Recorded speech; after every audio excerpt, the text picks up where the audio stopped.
Justice this morning? No one has signed up to speak this morning, ma'am. Okay. All right, then we'll move right along. Eddie, I think you're doing the honors today. Yes, ma'am. On the administrative side. We ask the commission to consider the following. Number one, approve minutes of the regular meeting of May 22nd, 2023. Two, approve a list of claims. Three, approve project agreement among Mobile County, City of Mobile, and Airbus Americas, whereby the county and the city will each contribute up to $10 million for leasing, developing, constructing, and equipping a new facility for the expansion of A320 aircraft production located at 320 Airbus Way at Brookley Aeroplex, and for workforce training developed to specifically target residents of Mobile County, and to authorize the commission president to sign all necessary documents associated with the project agreement. The 772 public notice was advertised in the Lagniappe on Wednesday, May 31st, 2023. Jay, would you mind going over that summary that you put together? Because here we are 3 weeks from the last time I raised concerns. I've had maybe a 5-minute conversation with anyone from Airbus. I got the full agreement again, just like I did the last time, the day before our conference meeting. I got it yesterday afternoon late. I understand the city has passed their agenda item for this contract. And I guess there was some heavy discussion with them, with the mayor, with maybe the city council. Like I said, I've had a 5-minute conversation with anyone from Airbus about it, but I've looked over, I guess, kind of what the city's agreement and the summary that you sent, but I'll be quite honest with you, it's still not satisfactory to me. But could you just kind of go over that summary, if you don't mind? Yes, sir, Commissioner. So just to recoup from the beginning, there were some changes from the prior agreement to the one that was passed by the City of Mobile. As the Commission knows, this is a three-way agreement between the City of Mobile, the County of Mobile, and the Airbus Americas. As we know, the baseline is they're supposed to bring 1,000 new additional jobs, average wage of $31.25 per hour. Final jobs target will be over 2,135 jobs at full completion on or before December 31st of 2029. In this phase, those are direct jobs. We don't have a complete number on what first and second tier employment opportunities will be. As we know, the county incentive is $1 million at the time of the execution of the agreement, but before the end of the year, in 9 annual installments of $1 million. The city's the same dollar amount, except they wanted to, for whatever their reasons were, they wanted to pay $5 million at the onset and $555,000 each year for the next 10 years. The agreement is that the company must use at least $2.5 million from each incentive from us and the city to deal with apprentice, workforce development, training, recruitment for newly graduated students, mainly targeting high school in Mobile County, the goal of which was to develop and design programs for Mobile County residents. The prior change from this change was they have, Airbus would focus its best efforts to recruit and hire people in Mobile County, whether it be the county or the city. Airbus would implement programs targeted to Mobile County residents. Airbus agrees to collaborate with the Mobile Area Chamber of Commerce, I'm reading, to develop the next phase of Mobile First Initiative and to provide financial assistance and incentives to new employees or those relocating current employees who are moving into the region to purchase housing within the city or the county. And to execute the program, the company, when recruiting or relocating employees to the facility here at the old Brookley site, agrees to implement and present programming designed to utilize best faith effort to encourage employees to locate housing within the county of Mobile. Now, that's a chamber initiative that Airbus will work with, but there's no specific funding by Airbus to specifically incentivize people with housing cost to live in Mobile County. So there's been no, I guess that was a question I was wanting to get to, is there's been no set amount to set up this initiative with the chamber, and I still don't understand. No amount targeted by Airbus to Right. pay, And but there's the some, chamber's going to help. I want to know what they're, is there anybody here from Airbus today? My information is that someone will be here Monday, as well as someone from the chamber. I just don't know what their,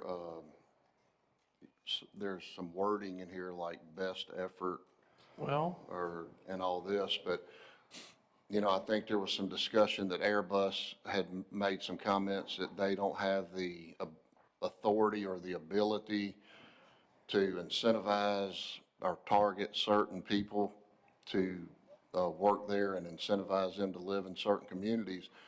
And I would almost disagree with what they have the ability to do, because I'm sure when they hire people from other corporations, that there's some kind of incentive they offer or an increase in pay from where they're currently working. And I guess my main issue, I don't like the language. I guess the language is okay. I would just like to see a certain amount of money that they're willing to put forward to offer the incentives. And number two, I'm not satisfied with it being pushed through the Chamber of Commerce. I'd rather it be done, I'd rather Airbus do it themselves. So that's all I guess I have well, to say I about will, that. you know, at the end of the day, the discussions with Airbus, they did not agree to put some of their funds to financially provide assistance to people to live in Mobile. Yeah. And the chamber agreed to take on that from Bradley Burns' office. We will work to have someone from Airbus and the chamber here to be more specific. I mean, I guess it's, I'm not gonna ask that this be carried over again. I mean, we've already done that. I guess like I was told at the last meeting, I just have to decide whether I want to support this or not by Monday. So I just wanted to, again, repeat my concerns. I don't know if either of you have had any conversation with Airbus in the last 3 weeks.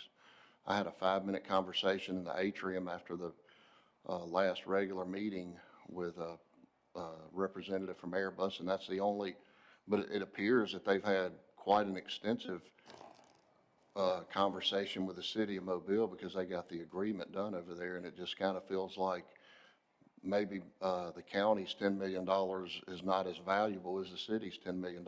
That's how I feel, so. I have had some discussions.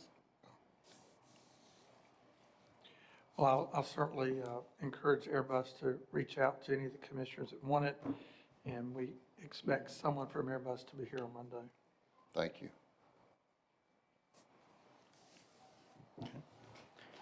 Item 4, approve contract between Mobile County Commission and Board of School Commissioners of Mobile County to fund the construction of the Mobile County Aquatic Center next to the county soccer complex off Halls Mill Road. The board will pay the county the total sum of $500,000 payable in 2 equal annual installments of $250,000 towards the cost of the aquatic center, and to authorize the commission president to sign all necessary documents. Could, are we calling, is the aquatic center gonna be part of the sportsplex? It Did we is. not change, does the wording in this okay with,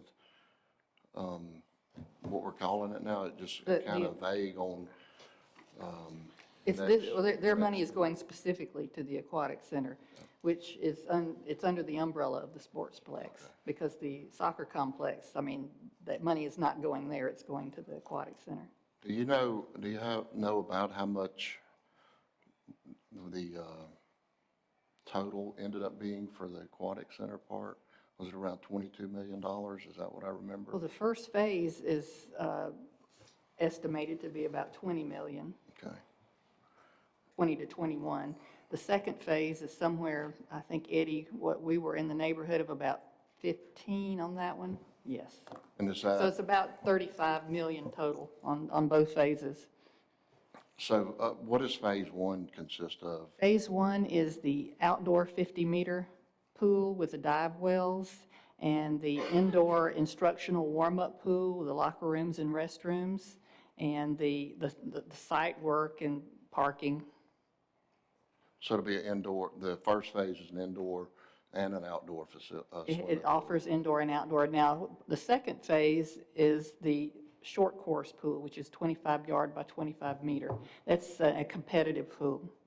Do you know how much, how much you have so far towards the first phase? I'm about $4.5 million short with this contribution right here to go to bid, and if I have $4.5 million, I can go to bid or we can go to bid in July. We'll be ready. Okay.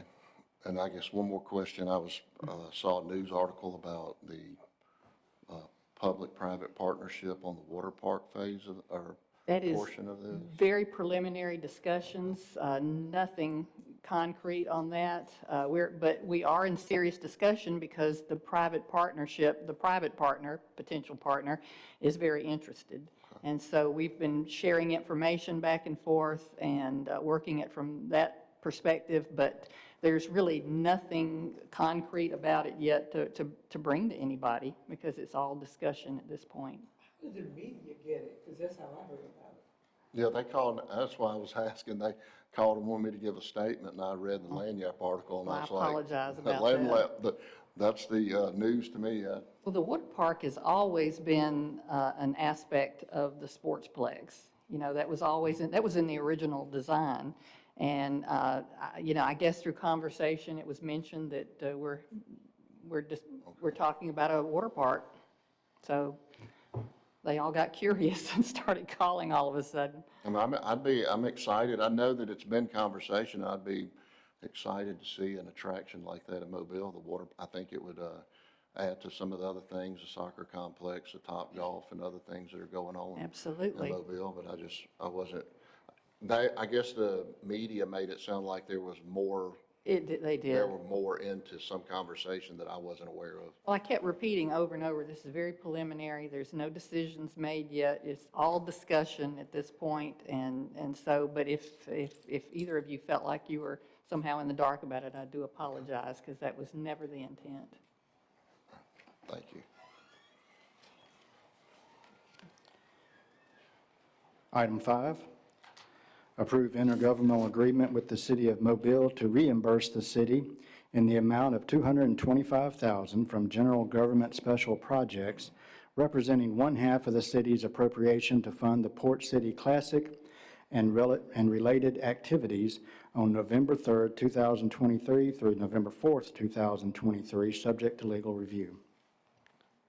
6, approve amending beneficiary agreement with the Alabama Port Volunteer Fire Department to increase awarded funds provided by the Mobile County Commission American Rescue Plan from $13,500 to $84,000 for capacity enhancements for Mobile County volunteer fire departments. Question on that one is, I guess this increased amount is in line with the other allocations, is that why it was made, or?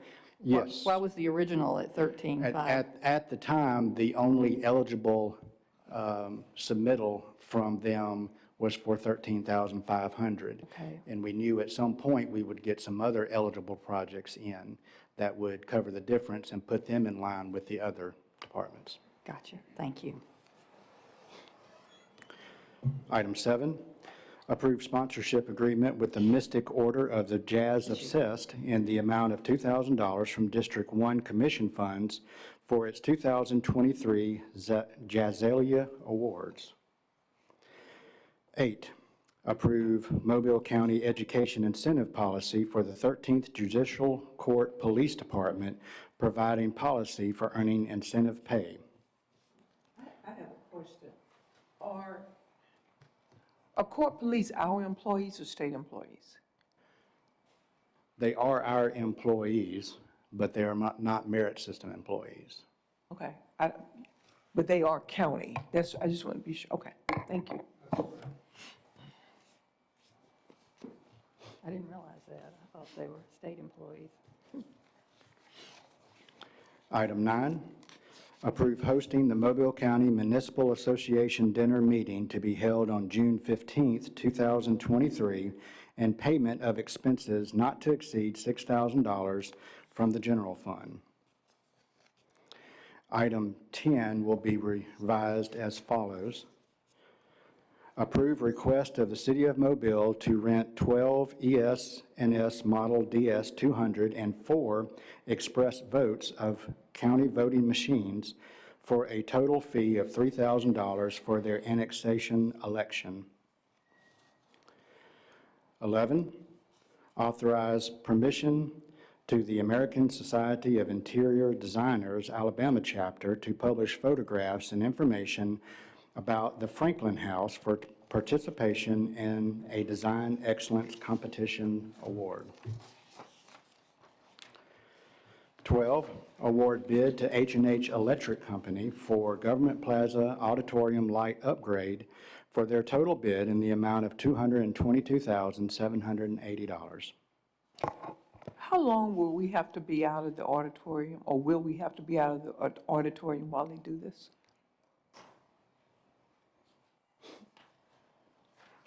Madam Commissioner, we're looking at 60 to 90 days. Okay, And we've set up everything to make sure that you're in good shape, and we have plenty of time to let everyone know where they need to be. okay. Thank you. When will this begin? We estimate about 8 to 12 weeks. Our lead times may be a little longer than that, but as soon as we know any concrete information, we'll make sure everyone at this table knows. Okay. Thank you. Thank you.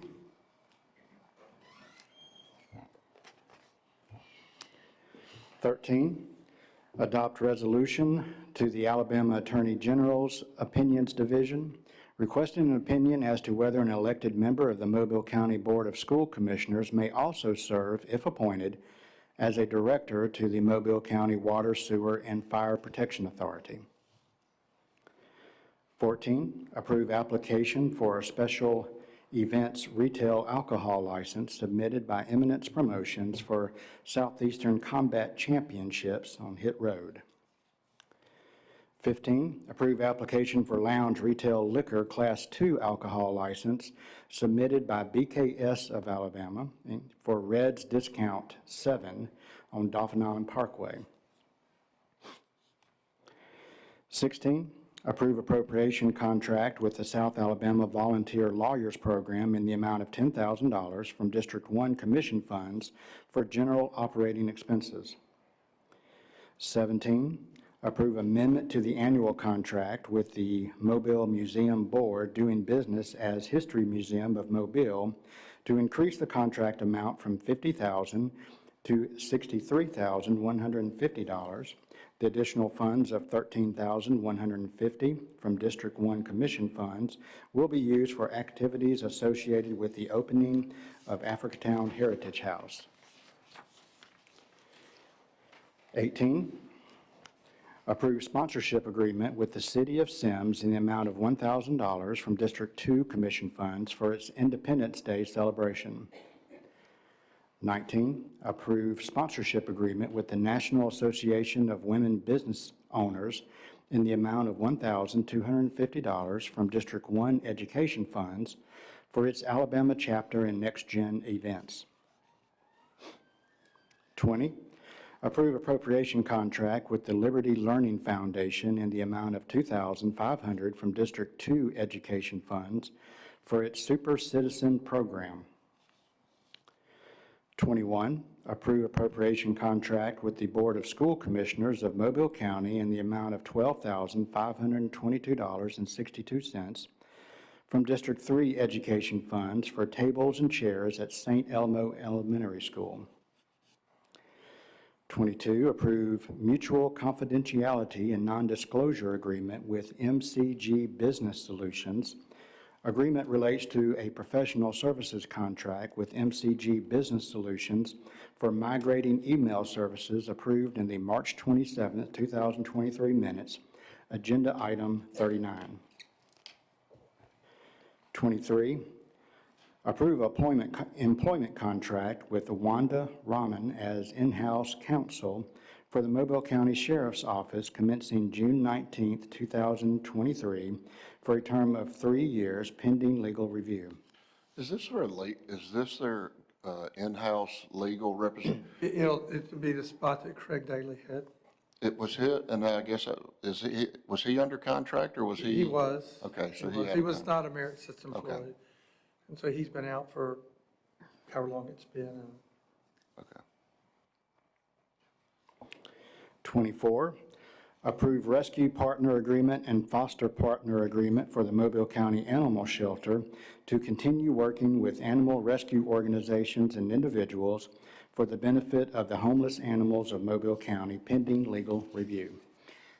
Question, so this will put the foster program in place once it's approved on Monday, correct? That is correct.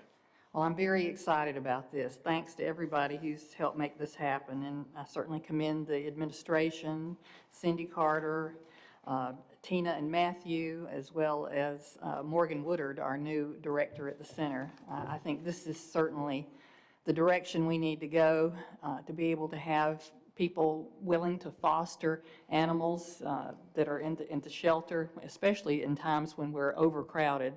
This is so very important, and thank you all so much for your efforts towards this. Item 25, approve change order number 1 with James B. Donaghy for Metro Jail Smoke Purge Ventilation System upgrade. The change will increase the contract by $9,869 and increase the time by 45 days.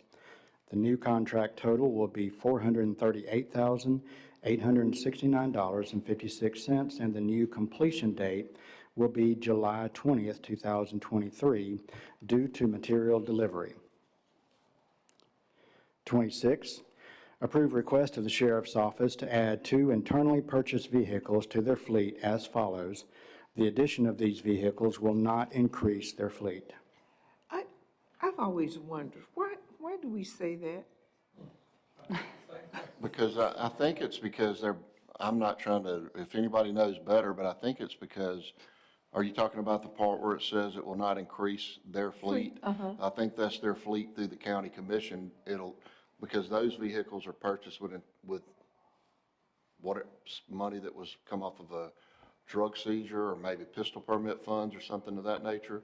So when those vehicles get ready to sell, the money goes back to the sheriff's office, whereas if Steve sells one of the patrol cars that we purchased, that money comes back to the county, that's the way I understand it. That's correct. I think there's some question, at least in my mind, about the seizure vehicles not being titled to the county the same as the other vehicles in the fleet. They are. No, regardless of where the money goes. They are titled. They are. They are titled? Yes, ma'am. Okay, because my understanding is they weren't, and that has been part of the problem with some of the recent issues. I guess what it means, to be more basic, is that it doesn't increase their fleet as far as vehicles purchased through the county. So if we allocate them 200 cars and they buy 10, they have 210, but it doesn't increase their fleet from the county commission. Does that make sense? Yeah, I actually have, me and my staff, we had been discussing this recently. I'm glad you brought it up. Because the issue we're having is though we're increasing it, we're putting it on our books. And we've historically put them on our books at zero value. But we can't do that. We have to assign it a value. And so I'm going to get in touch with the commissioner, not commissioners, the examiners, to find out exactly how we do that, because we cannot put a vehicle on our books in a workday without a value. And so we're looking at that, and we'll hopefully be able to resolve it shortly. Better give you more information. But yeah, that's what I was told. I never could get a concrete answer as to why it's done that way. It's kind of like it was done that way since I've been here, and I think since Glenn and everybody else has been here, but definitely want to get a handle on exactly why this is being done this way, if it has to be done this way, and why is it being done this way. So I'll definitely follow up with the commission once I get some answers. Oh, I have a question. If these seizure vehicles are being titled to the county commission, Yes. then how could they be sold without our knowledge? The title is They're not- transferred back into the, They're not sold without our, I think I've purchased a couple vehicles from the county commission and given them to Malabatry Police Department. I've also purchased some from the sheriff's That's for office. sure.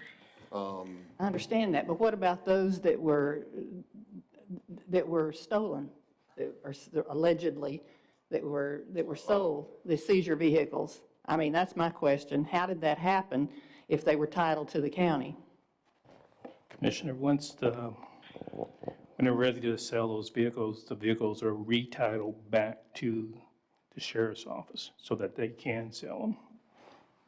Oh, okay, well, that explains that then. I think that's a protocol that needs to be looked at a lot closer for more checks and balances. I think that's probably something that the district attorney needs to be investigating. I think he is, but I think it was fraudulently done. I don't think it was anything that the sheriff. I'm not saying it's the sheriff's fault that this happened. What I'm saying is that there needs to be more checks and balances that disallow something like this from happening. And when you have more control checks on something like that, it helps to control it. Commissioner, we did meet with the sheriff's office, and we spoke with Chief Cassidy. They have implemented some checks and balances to stop that. So just so you know, that they have implemented some checks and balances to prevent that from happening again. Okay. So on one side, we have the inventory question. Yes. And then on the other side, that, I guess, the titling question. Okay, and Right. those are things that y'all are working to find answers to now? Yes, we are working to find answers to that. Actually, I have that on one of my list of things that we need to do because it is causing, for example, if they sell it, when we remove it, there's no value. And Workday doesn't know how to process that because every asset has a value that we put on our books. And so that's the issue that we're having. If we put a value on our books, but we don't have the actual expenditure on our books, that causes a reconciliation discrepancy. And so that's what we're trying to figure out. How can we put a value for a vehicle on our books when we actually don't pay for the vehicle? It's got to be some kind of like revenue recognition or something like that that says this is in-kind revenue or some kind of process like that. But we're looking into it, and we'll be discussing it with our consultant and with the examiners, and should have something for you soon. Very good. Thank you. Any other questions? I'm glad to know I'm not the only one who doesn't know. In other words, we don't know. Absolutely. All right, Commissioners, item 27 and 28 are related.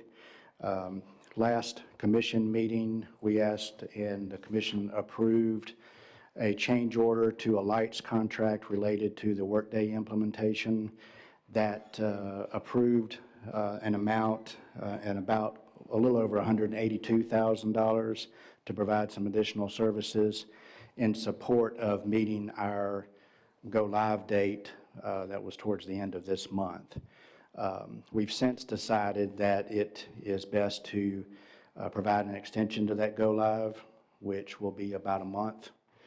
And we've relooked at what resources we need from Alight, and so we've revised that. And so we are rescinding the first action and submitting a new change order number 4, which results in about $36,000 less in what was originally proposed on the last meeting. So I'll read these items, and then if you have any questions, we'll address them. Number 27, approve rescinding action of the Mobile County Commission in the May 22nd, 2023 minutes, agenda item 47. approving change order number 4 to statement of work number 3 with Alight Solutions. 28, approve change order number 4 to statement of work number 3 dated November 14th, 2022, for a contract with Alight Solutions. This change order adds support for new go live, cutover plan, integrations, time clocks, and project management.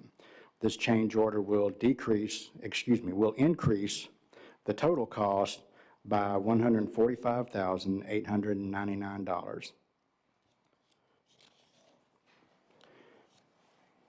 29, award bid to Radcliffe Contractor for project Mobile County Golf Course Project Facilities Phase for their total low bid in the amount of $6,847,771 and authorize the commission president to execute the contract documents. Question on that. What does the facilities phase entail exactly? So, as you know, we rejected a bid a couple weeks ago that was for the golf course itself, and this is more of an infrastructure phase. It includes getting the infrastructure there, the water, sewer, and power.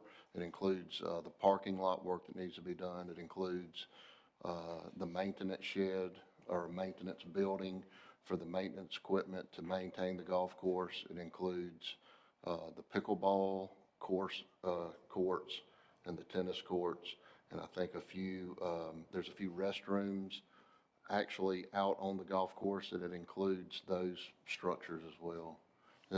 Is there anything else, Tina? I think that's all it covers. How many more future phases are you anticipating? 20. Really? Just with the way bids are going, we've kind of had to phase, because I would have liked to have had it all in shorter phases, but because of the bids, and of course, we're going to rebid the golf course, and we've been in some conversation with some other contractors across the country and visited Auburn, as the city of Auburn is building a golf course right now.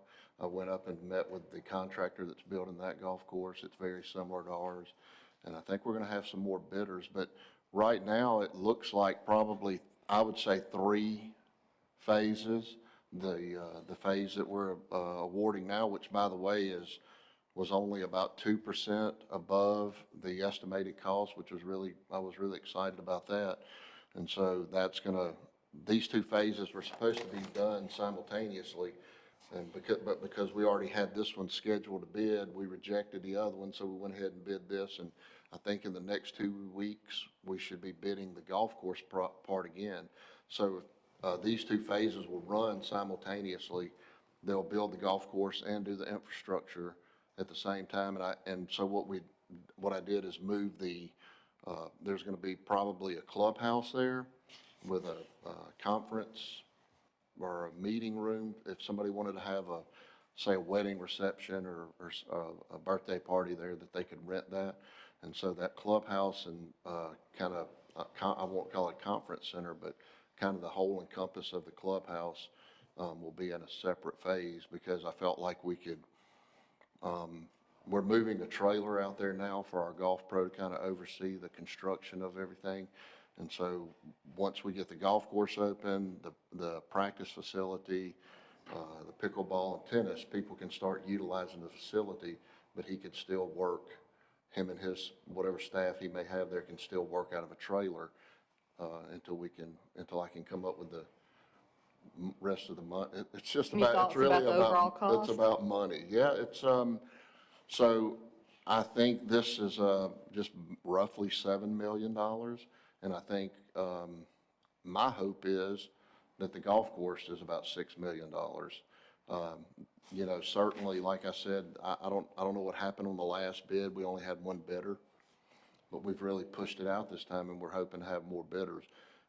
I'll give you an example. I know that the contractor building the golf course in Auburn, which is very similar. The only differences I can find is that we have a couple bridges that have to go across some of Halls Mill Creek, and those bridges are probably about $700,000. That would be the only additional cost to what they're doing in Auburn, and their bid was $6.5 million. So I think with that, so you're looking at about 14 million for that, and then I think the clubhouse, I don't know if we've got an estimate, I'm estimating it to be around $3 million for the clubhouse portion. Would that sound accurate? Three, Probably anybody's guess at this point. yeah, so, hopefully we can get the other, phase, the phase that we've already rebid, and get both of these projects going at the same time with anticipation of opening the golf course, in the fall of next year, that's our hope on it, so. Okay. A lot of the money is, if you want to know, I'm using some Go Mesa funding and some ARPA funding and or not really ARPA funding, but some of the lost revenues money that we put into our districts is what's paying for most of this project. Okay. Thank you. Item 30, recommend adopt a resolution assenting to vacation by Creola Industrial Park of the unused right-of-way as shown on the map prepared by Linder Surveying Consultants dated May 22nd, 2023, Radcliffe Road Exhibit. 31, authorize renewal of agreements with Saltair Boat and RV Storage of the Mobile County Environmental Services 22-foot, 20-foot, and 16-foot workboats in the amount of $5,000 for the 2-year period. Tina, is that a dry storage or is that boat lift storage? That's dry storage, correct? Yes, sir. That dry storage is adjacent to the Saltair parcel of the conservation area. Is there, I mean, would it be feasible to possibly look into building, having a contractor look at building a pole barn on our property versus paying $5,000 to store it on someone else's property? Is that a possibility? The lease is up in July, so I don't know if we can get it. Yeah, not now, I mean, but in the future, maybe. Happy to do that. Yeah, But we need that, yes. okay, thank you. 32, consider taking the following action on bids. 33, authorize adoption of Escataba Hollow Park and Campground camping rates and rules pending legal review. Just question on this, I'm assuming that these same rules, that these were adopted from our other parks and the rates as well, are they consistent? The rates are new rates for Escataba Hollow, and we are recommending these rates based on what is charged in other parks of Okay. similar size and facility. The rules really are rules that will apply to all the parks, the ones that Well, were. they seem pretty standard and Yes, straightforward. they are, yes. Yeah. And the RV park, what's the latest status on that opening? We are working with the consultant and the contractor to resolve some issues with the RV campground bathroom. And as soon as I get the go-ahead from them, we'll be ready to take reservations. Any guess on when that will be? Because we were planning to open right after Memorial Day. Yes, we were. So basically, what I've asked them to do today is give us a date. I've asked the engineers and the consultants to give me a date by Monday. Yeah, please stay on them. Tell them I would like to know that day. Yes, ma'am. But what I'm trying to do is get all our ducks in a row to where we get that go-ahead and we can flip the switch on taking reservations. Okay. Keep me posted, please. Yes, ma'am. Thank you. You had a trial run out there a couple. We did. We did. I heard it was pretty successful, or, it's from what I heard, I mean. And think it's I gonna be know very Matthew Jones, he was out there Uh-huh. with his RV. Yeah, I had to rip wrap out there then. So that weekend helped us identify issues with the building. That was very, very useful. I think it was a wise thing to do because we were able to identify some issues. And based on that weekend, we've been working with the contractor to resolve those issues. Exciting. Yeah, very good. Thank Where- you. where we- And all the trees are in now? that Yes, were- ma'am. All the trees are planted. Replanted. Yes, ma'am, all were. Okay. Very good. Thank you. 34, approve software renewal with NH&A in the amount of $3,144 for ESET Endpoint Protection Standard for the Sheriff's Office. 35, approve renewals with Unity Fiber under the current State of Alabama contract for the County Commission as follows. We do have 2 add-ons. Add-on number 1, approve application to the U.S. Department of Justice for fiscal year 2023 Bulletproof Vest Partnership Program on behalf of the Mobile County Sheriff's Office. The award amount, which is based on agency size and need, will be determined once the grant is awarded. This grant award requires a 50% match. Add-on number 2, I've read, I don't know, somewhere, newspaper that said there was some federal regulation that the sheriff has decided he's not gonna honor. And I guess I'm wondering how that will impact our relationship with the Department of Justice and funds. If we're saying we're not gonna follow your rules, are we still gonna be in a position to compete for the Department of Justice law enforcement funds? And what was he not going to honor? It was some federal regulation, it was an ATF, alcohol, tobacco, and firearms regulation that, I'm not sure what it required, I don't remember what it required them to do, but he said he was not going to honor it. And so that was front page, I think, it may have been the Call News. When I saw it, the first thing that came to my mind was if we make that kind of decision, will we still then be eligible for these funds? Because it's not, it won't only, if that happens, it won't only impact the Sheriff's Department, it also, county, it also impacts the city of Pritchard and the city of Mobile, because some of those grants are awarded for the 3 jurisdictions. So if there's a way that we can find that out, Commissioner, we'll look into that, research it, and get back to you. Thank you.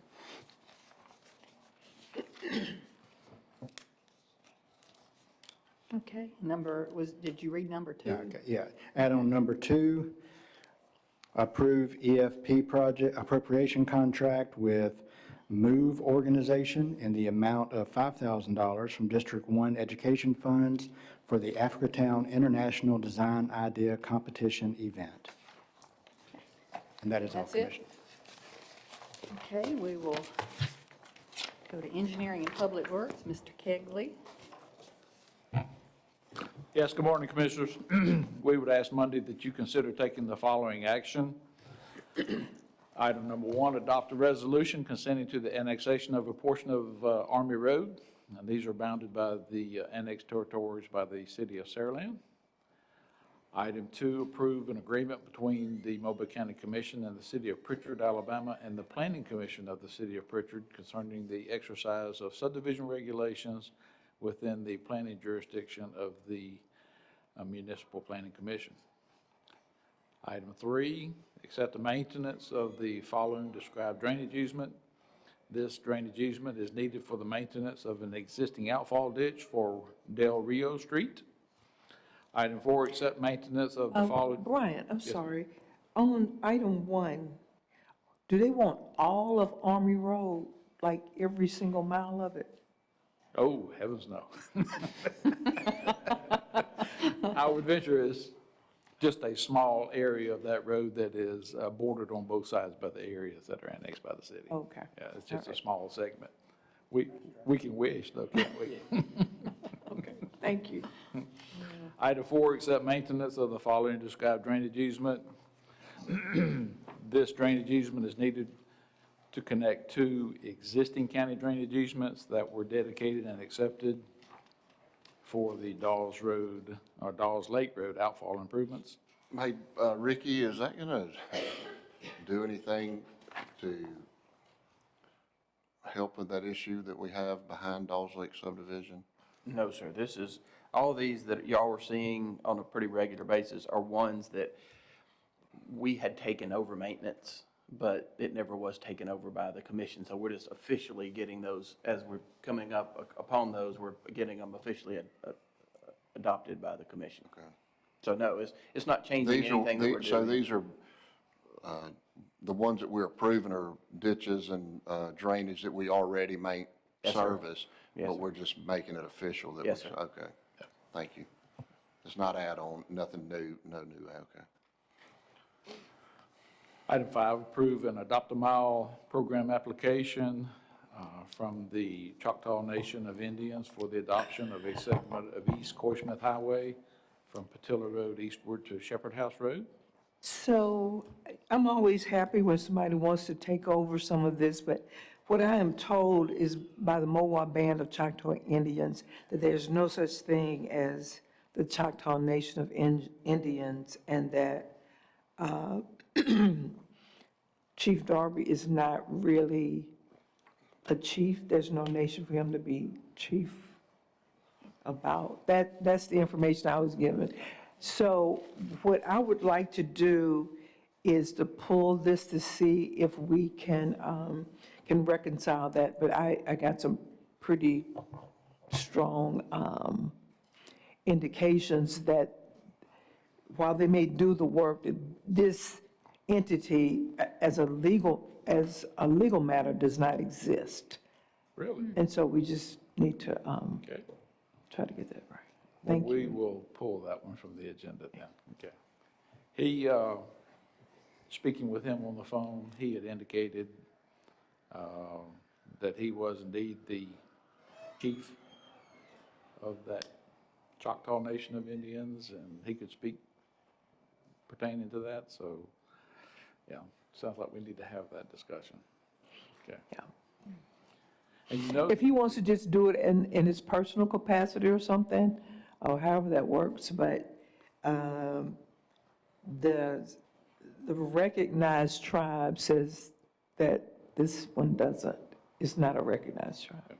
we'll Maybe just they could remove that. provide their documentation, paperwork, of exactly what their status is.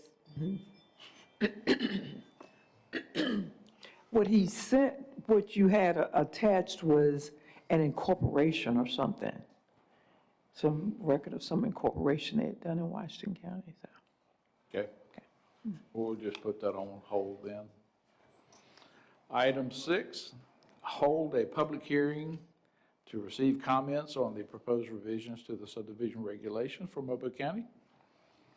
And this hearing has been advertised in the Call News and the Lanyard for the last 3 weeks. And And Commissioner, we have received a few comments, so we've been able to address them. Nothing of any great significance at all, so I think we're were moving you ahead. able to incorporate any of it, or? We had previously incorporated the majority of the significant comments that we received several months back. These comments that we have received, we're not going to be able to implement, and we've been able to provide the entities asking the questions why. So I think we've got those resolved. So what you've received from the advertisement, can you make that a part of the hearing record? The ones that came in that we were not able to accommodate Okay, I'm sure we can. on we Monday? can sure Yeah, do that. just make it a part of the record. Thanks. Item 7, approve supplemental agreement number 1 with John G. Walton on our Sand Ridge Road full-depth reclamation project for the addition of a drainage pay item, increasing the contract by $2,385.12. Item 8, approve supplemental agreement number 1 with Jose Weaver and Sons on our Potter Track Road resurfacing project. Item 9, approve supplemental agreement number 1 with John G. Walton on our East Elm Street grade drain basin pave and water sewer relocation for some additional pay items needed, increasing the contract amount by $143,316. And Commissioners, I understand we're going to be using CDBG grant money for the majority of this. Thank you. Item 10, approve right-of-way and/or easement agreement for Track 18 on McDonald Road. Item 11, approve acquisition of property and acceptance of right-of-way deeds for the projects listed. Item 12, approve the functional classification of Grand Farms Road West as a residential road. Item 13, approve setting the following speed limits as listed. One of those is Grand Farms Road West to 25 miles per hour. Commissioner Dewitt, that's in your district. We finally got to a point, we've taken that over, we'll put the street signs up, and we're I saw, putting it in our inventory. I think Ms. Goodrow had sent me a text message yesterday saying that the signs are up and we're taking that over. Is that, I did have one question. Is 25 miles an hour typically the speed limit on dirt road? Typically, it's 35, but this Okay. being a little small residential type street, we wanted to set it lower. That's why I was asked, even 25 seems a little, to me, a little fast for that road, but that's, if that's typically what we do on our dirt roads, that's fine. Item 14, approve preliminary and final plat of Bryan Hill Estates, and that is in Commission District 3. Also approve preliminary and final plat of Majestic Oaks subdivision, that's in Commission District 2. And preliminary and final plat of Stagner Henry Davis Road subdivision, which is in Commission District 1. Item 15, approve preliminary plat only of the landing place. It's a 52-lot subdivision off of Air Terminal Drive, and that's in Commission District 3. Commissioners, item 16 will be a consider item. Consider waiving section 4.21 and 7.1 of the subdivision regulations and approving preliminary and final plat of the re-subdivision of Lot B, Howard Acres re-subdivision, and that's in Commission District 3. And Commissioners, all this is doing is just relocating an existing mutual property line. It's not creating additional lots. So we don't have any objection to granting that waiver. Item 17, authorize suspending the current advertising and bidding process for the removal of the 5 portable buildings at the old Calcadeva School in Mount Vernon, and authorize re-advertising the project. We did not have anybody show up at the pre-bid meeting, which was a mandatory meeting. Anything else? Commissioners, any comments? I have a couple things I want to, I had I guess kind of accidentally went to a meeting, not accidentally, but it was just accidental. I wasn't invited. I invited myself, I guess. But it was with Glenn and Eddie and Dana and I think some auditors from the state discussing, and I know there had been some discussion between the administration and myself and maybe you guys as well about an audit at the sheriff's office, and I wasn't sure how we were going to move forward on that.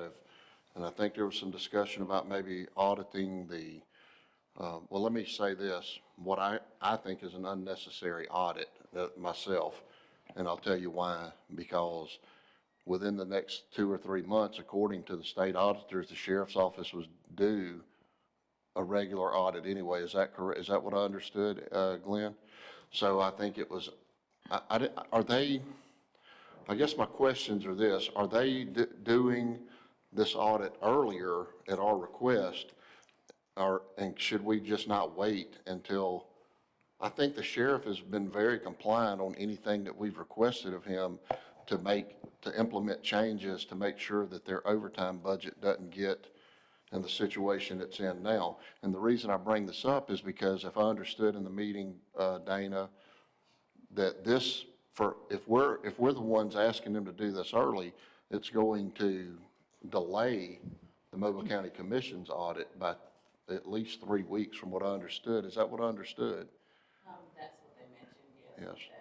So I just didn't know if that is a request that we're making, and that's why they're doing it early.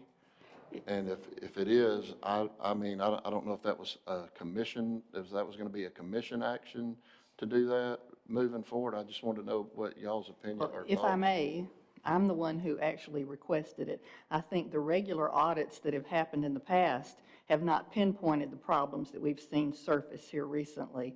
And so I asked for a special audit that paid particular attention to the overtime process and how that works, and making sure that there were checks and balances in place, and perhaps even coming up with some recommendations that could help improve that system even more. I know that Sheriff Birch has made some changes, but I think that at this point, if the sheriff's office comes to us and asks us for $3.5 million in overtime to be budgeted, I want to have the confidence and that is an accurate number, that that's what's needed.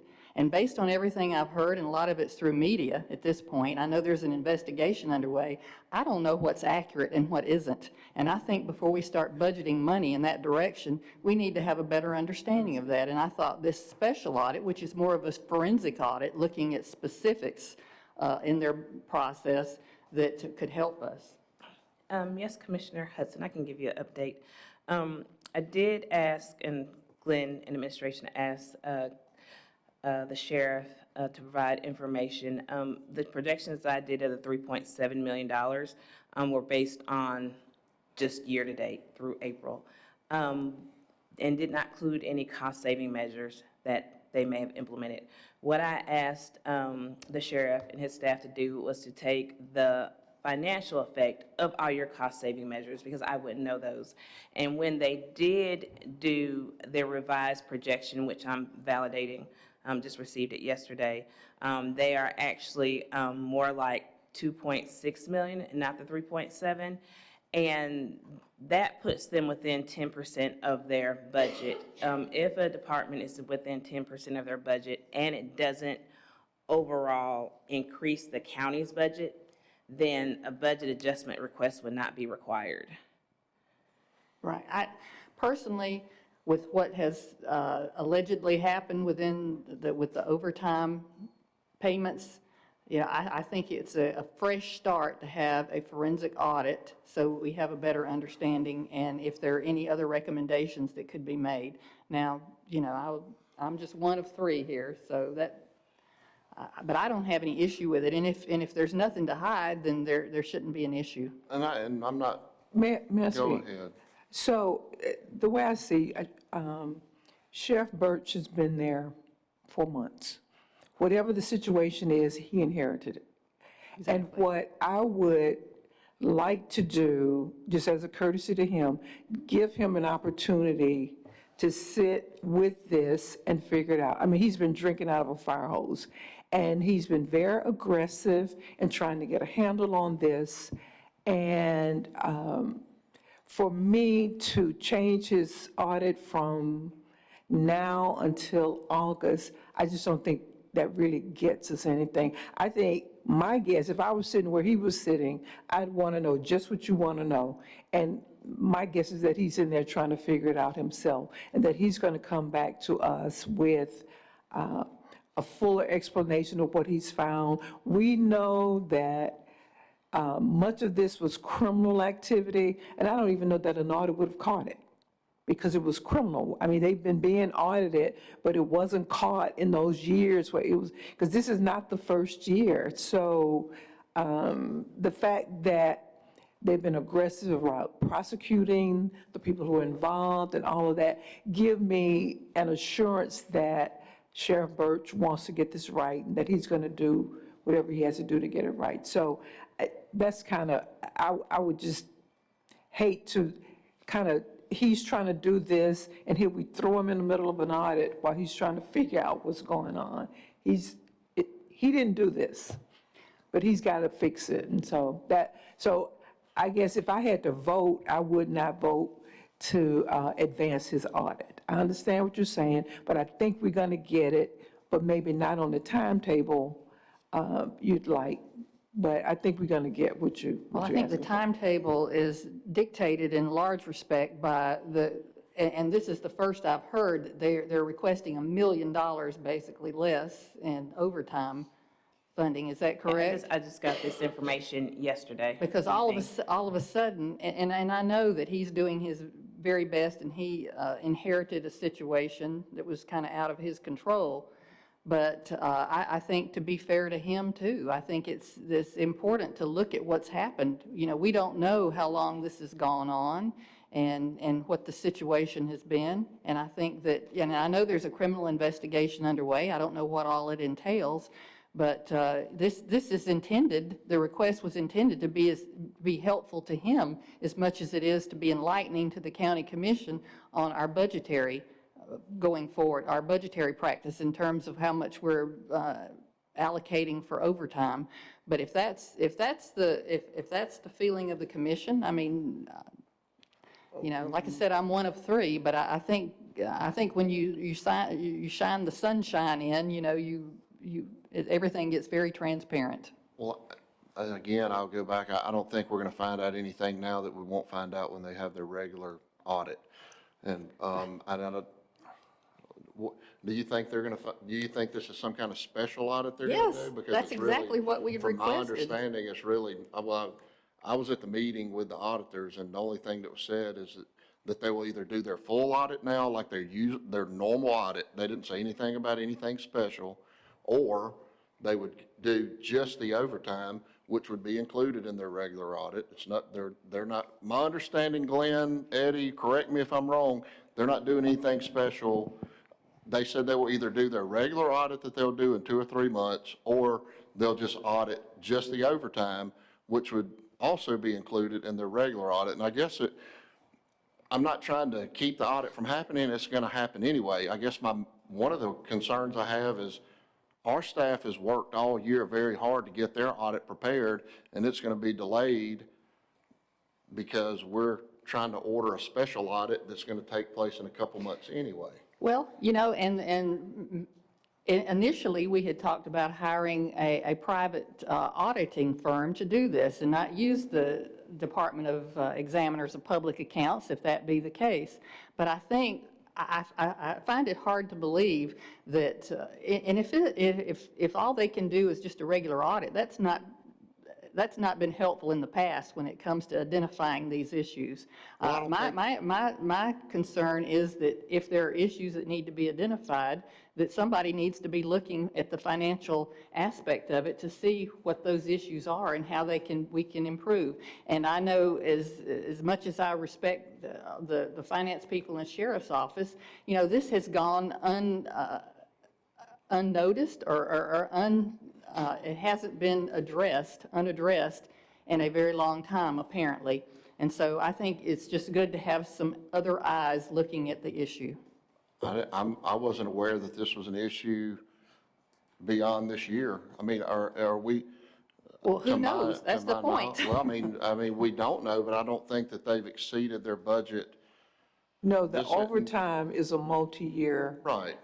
Is a multi-year problem. Yeah. Right, but what I'm saying is, I don't know that they're, but I think their budget has been covered. We haven't had to amend or go back and look at their budget in the past, have we?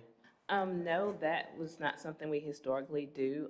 Basically, when it comes to public safety, and of course, the commission can understand with the jail and with the sheriff's office, while we give them a budget allotment and we've increased every year, we can't anticipate all of their costs. We do increase their budget every year, not specifically the amount that they've requested, but we do give them significant increases. I think this time we'll do a deeper dive into their actual needs and try to address those more proactively. But when it comes to public safety, you know, we really don't have an option. Are we not going to pay the salaries, you know? And so it's kind of like, because as I said previously, it does not exceed the entire county budget, and they are not 10% over their allocation, then historically, that is how we have handled. And it's just with public safety, of course, because that's public safety, that's the crisis departments where, you know, regardless if their salaries doubled, we'd have to pay it. I mean, it is the county's duty and responsibility. So I hope that provides some kind of clarity about how we got here in the budget methodology and thought process that went into them being allowed to exceed their overtime, because it is a necessity. Also, let me say this. If this audit that they're talking about doing early is going to do anything that their regular audit is, I guess this is more of a question. Is it going to do anything beyond what their regular audit will do in 3 months? So Commissioners, from that meeting that we had with the auditors, we communicated what we wanted to get out of this special effort. It was primarily centered around their practices of overtime and holiday pay. And we talked extensively about what answers we needed to get out of. And so they were going to take that back to Montgomery and talk to their leadership and see how they can best address that.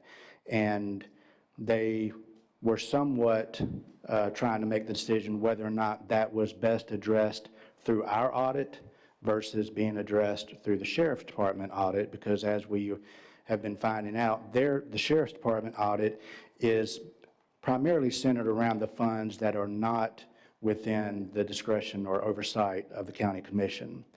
And what we're talking about, I believe, is the payroll funds provided by the county, and that would be best addressed during our audit. So we're waiting to hear back from them how they suggest progressing to address our questions. And let me add to that, I was out of the office yesterday, but I did receive a email from the examiners, and they said that they were going to meet with our payroll department yesterday afternoon. So I can only assume that they're going on with the overview of the overtime and payroll. And I'll get with them today to confirm that. Which my understanding too, and another, I guess, concern was, I don't know the difference in a forensics audit or a regular, but they're not going, from what I understood from the meeting, they're not going to go over there and pull every single overtime slip and look at it and see what happened. It'll be sample audit, just like a normal audit. Was that correct? Correct. So, I mean, that's why I'm saying, I just didn't want to delay the county commission's audit to put on an audit that they're already going to do in a couple months anyway, is all I'm saying. Okay, so now I have another question. So if it's done within the context of our audit, and the examiners find practices that were inappropriate, are those going to become county commission findings when we don't really do this, or will it be Sheriff's Department's findings? I asked that question, same question. It'll be their findings, the Whose Sheriff's Department. finding? The Sheriff's Department's. Okay. They said they would be sheriff's office findings, not county commission findings. And that's kind of been my stance with the whole thing, privately. I haven't spoken to the media. Just for the record, I don't intend to speak to y'all about this matter after. Paul is an elected, or Sheriff Birch is an elected official, just like the three of us. He submits a budget to the county commission. We evaluate that budget. We either amend it, but eventually we grant him his budget and we write him a check. Okay? When that check's, and I understand that we do have some responsibility, but if there's any improprieties over there, I feel like it's on the sheriff. Once he gets his check, he's elected just like we are. That's just how I feel about it. It impacts our budget. Well, it does impact our budget, but it's a public safety, and we're gonna have to, anyway. Bottom line is, there's no need at this point to depart from our usual practice of not amending the budget during the fiscal year. Correct, and I just had a quick glance of the information submitted from our actual financial records, and based on the information that I have, payroll overtime decreased $280,000 when you compare March to May, and that's basically after he implemented all of his corrective actions. So $280,000 in 3 months is a significant decrease, which pretty much substantiates the corrective actions as he's putting in place as it affects his budget and overtime, and that basically substantiates his projection. We have May's payroll posted. This is actual payroll, not numbers that he provided, numbers that we provided to him based on actual salary. So it seems that the corrective action measures as of, when we compare March to May, I mean, those are hard, real fast numbers of $280,000 decrease in overtime. So something's working.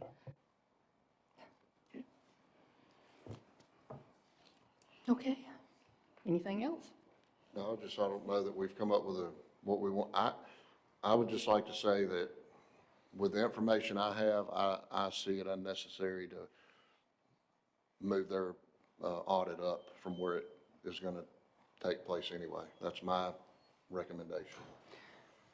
Well, Well, did I just hear that they said they're going to do our audit and do the payroll examination of the sheriffs within our audit? That would be the appropriate place? They were taking our request back to Montgomery and will get back to us on how they recommend going forward. So those were some of the questions that came up in the meeting, but there was not a decision Okay. made on how to go forward yet. well, if you'll keep us posted on that, but obviously, I'm in the minority on this issue, so. I hate to And carry, I hate to I'll keep. defer to my I hate to- colleagues. I keep going, and I really shouldn't, well, maybe not talk about the sheriff's office budget and then talk about what I want to talk about now, but if there was no, so, we've talked in the, I just want to bring this up because I had some conversation with the sheriff and Chief Cassidy. We've talked in the past, and I think we're getting real close to having some of our parks open.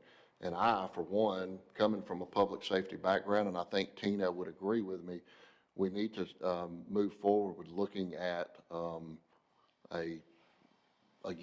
it would be park police, but it would be deputies that work for the sheriff's office. And I know they're working on their budget, and they wanted me to come over. And if there's no objection from you guys, I would like to go over and sit down and kind of, with Tina, and kind of evaluate what we would need to make sure that our parks are secure, what kind of equipment or deputies they would have to do that, and what it would increase their budget so that they could do that, if y'all don't have an objection. If we said no, would you really not do it? I mean, for real, for real. Well, if it's not something that the As commission. a commissioner, you have every right to speak with any I staff know, member you but choose I just want to make. at any time. I know we've had conversation about it in the past, and I understand that, but if that's not our desire, then I don't want to waste a lot of time. So I'm interested in having secure parks. I don't know that I'm interested in doing it at that level. I don't want to do anything that's, one, it's going to be really expensive, but I don't want to change the tenor of our parks. And I think we can make them safe without having a heavy law enforcement presence. That's just what I think. But then I'm not the law enforcement person, so. And this is not or kind of my idea of what we're talking about doing is not which I mean, like most of our parks, at certain times, we're paying deputies overtime Right. to work parks. So, this isn't an idea of where you would have a dedicated deputy sitting at the gate 24 hours a day. This would be a unit that would have a certain amount of deputies on the clock that are dedicated to patrolling our parks, a police presence, so to say. So they would also have the capability, if one of our park directors had an issue at Chickasaw Park or Escataba or Cedar Point Pier, instead of having to pick up the phone and call regular dispatch and wait for a deputy to clear off of a more pressing call, they would have the ability to call a different number, and a deputy that works in that park patrol would immediately be dispatched to whatever incident may be at the park. So there'd be a roving patrol, and then the ability to have dedicated officers to respond just to the parks is what. And so when they aren't responding to the park, they'll just be kind of sitting somewhere waiting in Well, no, case we have a problem? Well, no, they'll roam, so you may have, a deputy on the north end of the county and a deputy on the south end of the county, and he'll go from park to park, just really a presence. He may go to Bayfront Park, and he may leave there and go to Escataba Hollow, or he may leave there and go to West Mobile County You're talking Park. about maybe two. or 3 at the Well, most. that's kind of what we're trying to get, that's kind of what I want to discuss with them, and Tina and I sit down and see what we collaboratively think it would take to run the unit, and how much it would cost. We still are gonna need security. We still gonna need park security. Right. And I guess I'm assuming the sheriff would respond, whether we had special park police or not, that we'd have our security, and then if it got beyond that, then they would call the sheriff. Yeah, yeah, absolutely, they would respond, or, I don't know what city is, Chickasaw Park in, is it in a city or in a county? No, it's in the city of So Pritchard. like Cedar Point Pier, they've had incident, not many, but they have had an incident there that they needed police, and, Dolphin Island responded. And the county, the sheriff's office would respond as well, but how quick do you want your response to be? If you've got a homicide somewhere in the south end of the county and they're working on that, do you want deputies to leave that to go deal with a drunk guy in a parking lot at Cedar Point Pier? I guess it's kind of, how quick do you want the response to be? And I think police presence always is a deterrent to crime. I mean, if they understand that deputies are going to be coming through there every hour, people are less likely to probably commit a crime there. That's just my opinion. Anyway, Well, I'm happy to look at any proposal that crosses my desk, and, I'll be glad to look at it and Okay. then make a decision what I support. okay, thank you. Anything else? All right, well, we will stand adjourned until Monday, when we will reconvene in our formal meeting.